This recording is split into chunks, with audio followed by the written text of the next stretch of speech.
శేఖర్ ఇలా చేయడం ఏమీ బాలేదు. ఆయన తప్పేమీ లేదు.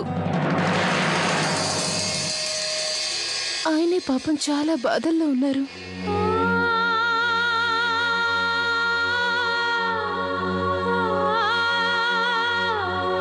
నీకిలాంటి గతి పట్టించింది ఆ శేఖరేనా? నిన్నే అడిగేది, నిన్న రాత్రి నుంచి బయట పడుకున్నావా?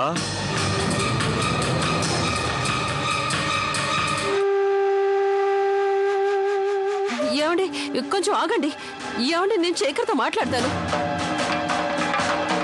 నువ్వేం మాట్లాడగలవు? వాడు కొత్త కోడల్ని ఇలా చేసినందుకు దానికి శిక్ష ఇప్పుడు చిన్న కోడలు అనుభవిస్తుంది. ఇదే నా ఆఖరి అస్త్రం, అంతే.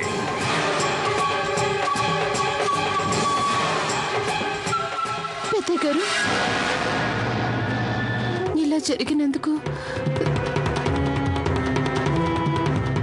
చిన్న కోడల్ని శిక్షించకండి.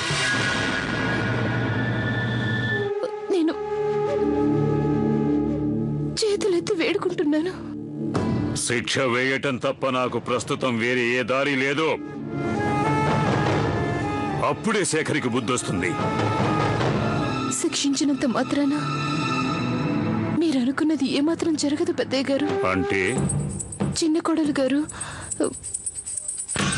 బాధపడుతుండడం చూసి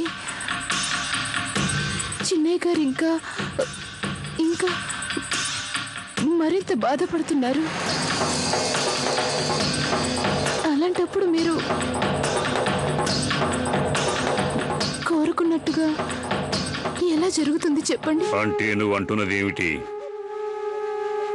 ఈ రాజేశ్వర్ తప్పు చేస్తున్నాడనా? అంత మాట నేనెలా అంటాను పెద్దయ్య గారు? నేను కేవలం ఒక దాసిని. ఇది కేవలం ఒక దాసి చేసే విన్నపం. నిర్ణయం ఎప్పుడు మీ చేతుల్లోనే ఉంటుంది. చిన్న కోడలు గారిని భవనంలోకి రానివ్వండి. కనీసం కొంతసేపైనా సరే. అలా చేస్తే నాకు వారసుడొస్తాడా? అది చిన్నయ్య గారు విచారంగా ఉంటే, బాధపడుతూ ఉంటే. అంటే నువ్వు అనేది శేఖర్ని నీకు దగ్గర చేయాలంటే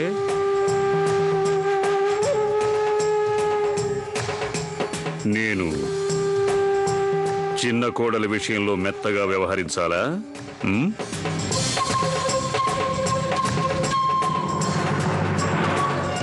కంప మునిగింది. ఈ కుర్రదానికి చాలా తెలివితేటలున్నాయి. నేనేమో చిన్న కోడలి బాధలు ఎత్తి చూపించి శేఖర్ బాబుని దీనికి దూరం చెయ్యాలి అనుకుంటే ఇదేమో మొత్తం కథనే మార్చేసింది, కొంప ముంచేసింది. ఆయన బాధ చూడలేక. నాకు తెలుసమ్మా, ఇదంతా నువ్వు చిన్న కోడల్ని శిక్ష నుంచి తప్పించడానికే చేసావని. నువ్వు చిన్న కోడలికి చాలా ఉపకారం చేసావమ్మా. రావమ్మా చిన్న కోడల, ఈ రోజు నుంచి నువ్వు మా మగాళ్లతోటే కూర్చుని భోంచెయ్యాలి. అసలు ఇదంతా ఎందుకిలా మారిందని మా చిన్నబాబు గారు ఆలోచిస్తున్నట్టున్నారు. ఏం జరిగిందంటే ఇదంతా కొత్త కోడల వల్ల ఇలా జరుగుతోంది. అందుకని నువ్వు ఆ పిల్లకి థ్యాంక్ యూ వెరీ మచ్ అని చెప్పాలి.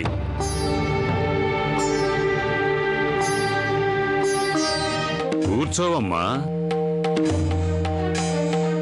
తనను చూసి నేర్చుకోండి. దీన్నే అంటారు పెద్దల మీద గౌరవము అని.